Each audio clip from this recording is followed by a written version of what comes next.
हरे कृष्ण। इस परम पवित्र पौष मास में हम श्रवण कर रहे हैं हमारे प्राचीन ग्रंथों और वेदों उपनिषदों से ली हुई प्रमाणभूत पौराणिक कथाओं का। इन कथाओं का श्रवण करके न सिर्फ हमारे पूर्व जन्म के पापों का नाश होता है, अपितु वो हमें भक्ति पथ में आध्यात्मिक मार्ग पर आगे बढ़ने में सहायक बनती है। तो चलिए इसी पौष मास कथा की श्रृंखला को आगे बढ़ाते हैं और श्रवण करते हैं आज के अध्याय का। नैमिषारण्य में एकत्रित हुए ऋषियों ने पूछा, हे सूत गोस्वामी, पाप का आचार पूर्ण वर्ताव करने वाले जिस राजा वेन का आपने परिचय दिया था, उसी पापी का व्यवहार कैसा था? कृपया इस विषय में बताएं। तब सूत गोस्वामी ने कहा, हे ब्राह्मणों, राजा पृथु जैसे सौभाग्यशाली और महात्मा पुत्र को प्राप्त करने पर अब राजा वेन पाप रहित बन चुके थे। उसे धर्म का फल प्राप्त हुआ। जिन नरेशों ने समस्त महापापों का उपार्जन किया है, उनके वे पाप तीर्थ यात्रा द्वारा नष्ट हो जाते हैं। संतों का संग प्राप्त करके उनके पुण्य की वृद्धि होती है। पापियों से बातचीत करने, उन्हें देखने, स्पर्श करने, उनके साथ बैठने, भोजन करने और उनके संसर्ग में रहने से पाप का संचार होता है और पुण्यात्माओं के संग में रहने से केवल पुण्य का ही प्रसार होता है, जिससे सारे पाप धुल जाने के कारण मनुष्य पुण्य गति को प्राप्त करता है। सूत गोस्वामी की ये बात सुनकर ऋषियों ने कहा, हे महामते, पापी मनुष्यों को परम सिद्धि की प्राप्ति कैसे होती है? ये बात भी आप हमें बताएं। तब सूत गोस्वामी ने कहा, हे ऋषिगणों, नर्मदा, यमुना और गंगा, इन नदियों की धारा के आसपास जो महापापी रहते हैं, वे जानबूझकर या फिर बिना जाने इनके जल में स्नान करते हैं, क्रीड़ा करते हैं। अतः महानदी के संसर्ग से उन्हें परम गति की प्राप्ति हो जाती है। हे ब्राह्मणों, महानदी के संपर्क से अथवा अन्य नदियों के परम पवित्र जल का दर्शन, स्पर्श और पान करने से भी पापियों के पाप नष्ट हो जाते हैं। तीर्थ धामों के प्रभाव और संतों के संग से पापियों का पाप उसी प्रकार नष्ट होता है जैसे आग ईंधन को जला डालती है। महात्मा ऋषियों के संपर्क से, उनके साथ बातचीत करने से, उनके दर्शन और स्पर्श करने से, पूर्व काल में सत्संग प्राप्त होने से राजा वेन का सारा पाप नष्ट हो गया था। पुण्य का संसर्ग हो जाने पर अत्यंत भयंकर पाप का भी संचार नहीं रह जाता।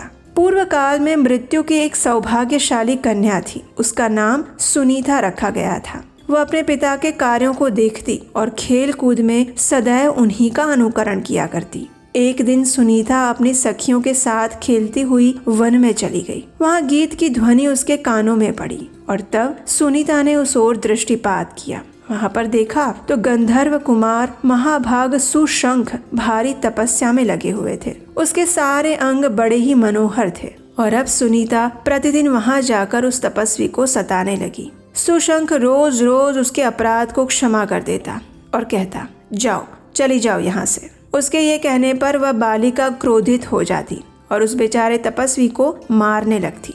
उसका ऐसा वर्ताव देखकर एक दिन सुशंख क्रोध से मूर्छित हो गया और कहने लगा, हे कल्याणी, श्रेष्ठ पुरुष मारने के बदले ना तो मारते हैं और ना किसी की गाली देने पर क्रोध करते हैं। यही धर्म की मर्यादा है। पाप करने वाली सुनीता को इस प्रकार कहकर वह धर्मात्मा गंधर्व क्रोध से मुक्त हो गया और उसे अबला स्त्री जानकर बिना कुछ दंड दिए उसे छोड़ दिया और वापस आ गया। तब सुनीता ने वापस अपने पिता के पास आकर कहा, हे तात, मैंने वन में जाकर एक गंधर्व कुमार को पीटा है। वो काम और क्रोध से रहित होकर तपस्या कर रहा था। मेरे मारने पर उस धर्मात्मा ने कहा है कि मारने वाले को मारना और गाली देने वाले को गाली देना उचित नहीं है। पिताजी, बताइए तो जरा इसके इस कथन का क्या कारण है? सुनीता के इस प्रकार पूछने पर धर्मात्मा मृत्यु ने उसे कुछ भी नहीं कहा, उसके प्रश्न का उत्तर ही नहीं दिया। उसके बाद वो फिर से वन में चली गई। सुशंख तपस्या में लगा हुआ था और उस दुष्ट स्वभाव वाली सुनीता ने उस श्रेष्ठ तपस्वी के पास जाकर फिर से उसे कोड़ों से मारना शुरू कर दिया। अब वो महातेजस्वी गंधर्व अपने क्रोध को नहीं रोक पाया और उस सुंदरी बालिका को श्राप देते हुए कहा, हे सुंदरी, गृहस्थ धर्म में प्रवेश करने पर जब तुम्हारा अपने पति के साथ संपर्क होगा, तब तुम्हारे गर्भ से देवताओं और ब्राह्मणों की निंदा करने वाला, पाप आचरण करने वाला, हर प्रकार के पापों में आसक्त और दुष्ट पुत्र उत्पन्न होगा, जो तुम्हें प्रताड़ित करेगा। इस प्रकार सुनीता को श्राप देकर वह पुनः जाकर तपस्या में लग गया। हे महाभाग, गंधर्व कुमार के चले जाने पर सुनीता अपने घर आई। वहीं उसने अपने पिता से ये सारा वृत्तांत कह सुनाया। तब धर्मराज मृत्यु ने कहा, अरे उस निर्दोष तपस्वी को तुमने क्यों मारा है? हे भद्रे, तपस्या में लगे हुए पुरुष को मारना ये तुम्हारे द्वारा उचित कार्य नहीं हुआ। और ऐसा कहकर धर्मात्मा मृत्यु अत्यंत दुखी हो गए। और इस कथा को आगे बढ़ाते हुए श्रील सूत गोस्वामी ने कहा, ये एक समय की बात है। महर्षि अत्रि के पुत्र महातेजस्वी राजा अंग नंदन वन में गए थे। वहां उन्होंने गंधर्वों, किन्नरों और अप्सराओं के साथ देवराज इंद्र का दर्शन किया। उनके वैभव, उनके भोग विलास और उनकी लीला को देखकर वो धर्मात्मा अंग सोचने लगे, किस उपाय से मुझे इंद्र के समान पुत्र की प्राप्ति होगी। थोड़ी देर विचार करने के बाद राजा अत्यंत खिन्न हो गए। नंदन वन से जब वे घर लौटे तो अपने पिता अत्रि के चरणों में मस्तक झुकाकर कहने लगे, हे पिताश्री, आप ज्ञानवानों में श्रेष्ठ और पुत्र पर स्नेह रखने वाले हैं। मुझे इंद्र के समान वैभवशाली पुत्र कैसे मिलेगा? कृपया कोई उपाय बताइए।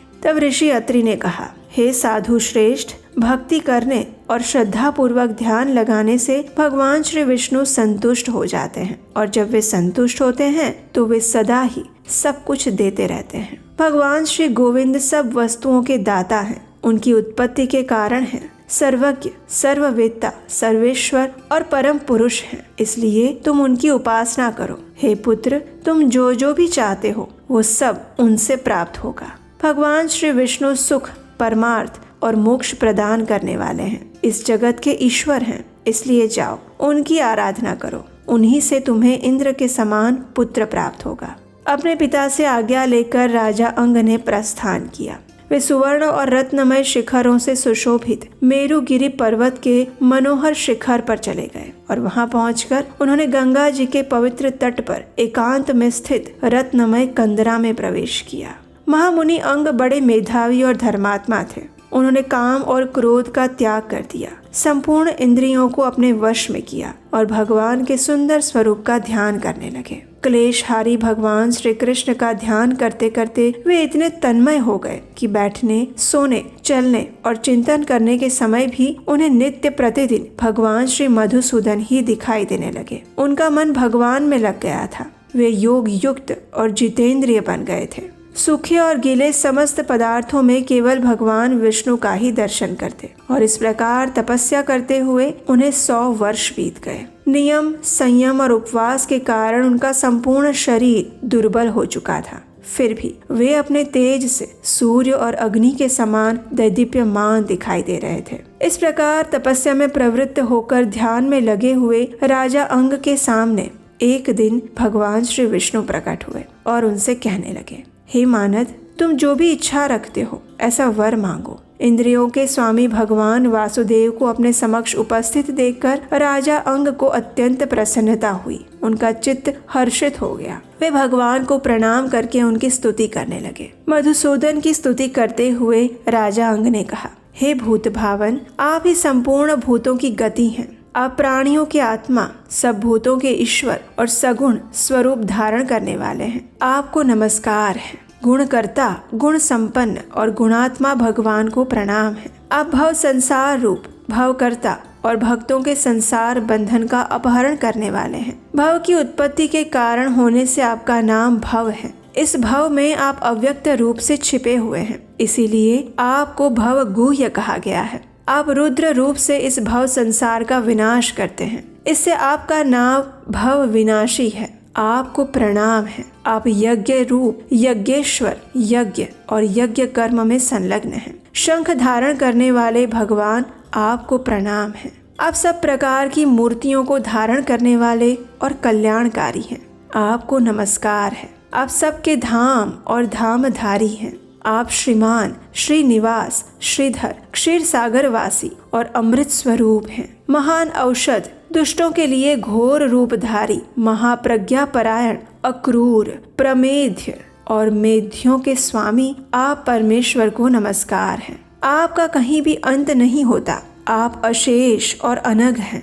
आकाश को प्रकाशित करने वाले सूर्य चंद्र स्वरूप आपको नमस्कार है। आप वासुदेव, विश्वरूप और वहनी स्वरूप हैं। आपको प्रणाम है। सत्व गुण की रक्षा करने वाले भगवान नृसिंहदेव, हे गोविंद, हे गोपाल, आपको नमस्कार है। आप एकाक्षर प्रणव, सर्वाक्षर वर्ण रूप और हंस स्वरूप हैं। 3, 5 और 25 तत्व आपके ही स्वरूप हैं और आप समस्त तत्वों के आधार हैं। हे केशव, हे महेश्वर, हे पद्मनाभ, मैं आपके चरण कमलों में प्रणाम करता हूँ। मुझे अपनी दास्यता प्रदान कीजिए। हे शंख धारण करने वाले शांतिदायी केशव, मैं आपके चरणों में अपना मस्तक झुकाता हूँ। संसार रूपी दूसह या अग्नि के ताप से मैं दग्ध हो रहा हूँ। आप ज्ञान रूपी मेघ की धारा से मेरे ताप को शांत कीजिए और मुझ दीन के लिए शरण रूप हो जाइए। अंग के मुख से इस प्रकार ये स्तोत्र सुनकर भगवान अत्यंत प्रसन्न हुए और उन्होंने राजा अंग को अपने श्री विग्रह का दर्शन करवाया। उनका मेघ के समान श्याम वर्ण और महान तेजस्वी शरीर था। उनके हाथों में शंख, चक्र, गदा और पद्म थे। श्री भगवान गरुड़ की पीठ पर सवार थे। उनके अंगों में अनेक प्रकार के आभूषण शोभित हो रहे थे। भगवान श्री जनार्दन अंग के समक्ष विराजमान थे। श्रीवत्स नामक चिन्ह और पुण्यमय कौस्तुभ मणि से वे शोभा पा रहे थे। भगवान के इस सुंदर श्री विग्रह की झांकी कराकर ऋषि श्रेष्ठ अंग से भगवान ने कहा, हे महाभाग, मैं तुम्हारी तपस्या से संतुष्ट हूँ। मांगो, तुम्हें क्या वर चाहिए। तब अंग ने भगवान के चरण कमलों में बार बार प्रणाम किया और हर्ष में आकर कहा, हे देवेश्वर, मैं आपका दास हूँ। यदि आप मुझे वर देना चाहते हैं तो जैसी शोभा स्वर्ग में संपूर्ण तेज से संपन्न इंद्र की है, वैसी ही शोभा पाने वाला एक सुंदर पुत्र मुझे प्रदान कीजिए। वह पुत्र संपूर्ण लोकों की रक्षा करने वाला होना चाहिए। इतना ही नहीं, वह बालक समस्त देवताओं का प्रिय, ब्राह्मण भक्त,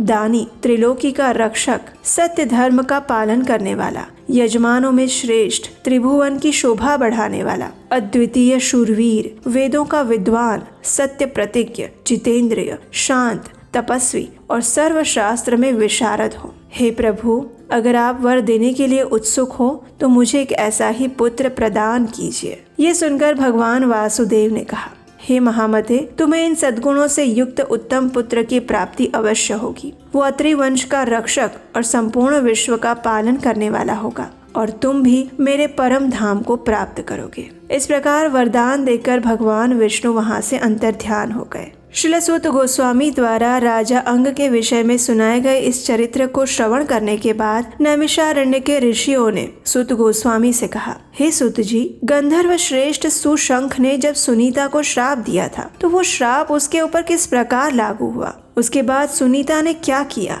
और उसको कैसा पुत्र प्राप्त हुआ। और इस विषय में श्रील सूत गोस्वामी ने एक और कथा का वर्णन किया और वो हम सुनेंगे हमारे पौष मास कथा की अगली कड़ी में। और उस कथा को आप सुन पाए इसलिए सुनिश्चित कर लीजिए कि कहीं आपने अभी तक इस चैनल को सब्सक्राइब नहीं किया, ऐसा तो नहीं है। अगर पहली बार आप इस चैनल पर आकर ये कथाएं सुन रहे हैं तो आपके अपने चैनल को सब्सक्राइब कर लीजिए, बेल आइकन दबाकर नोटिफिकेशन ऑन रखिए। हो सकता है एक चैनल को सब्सक्राइब करके आपको इतना फर्क ना पड़े, लेकिन हमें फर्क पड़ता है क्योंकि आपके सब्सक्राइब करने से और वीडियो को लाइक करने से हमें उत्साह मिलता है और ऐसी प्रमाणभूत कथाएं अधिक से अधिक लोगों तक पहुंच पाती हैं। इन कथाओं को अपने मित्रों, परिवारजनों को भी शेयर कर दीजिए और हम आपसे मिलेंगे इसी कथा श्रृंखला की अगली कड़ी के साथ।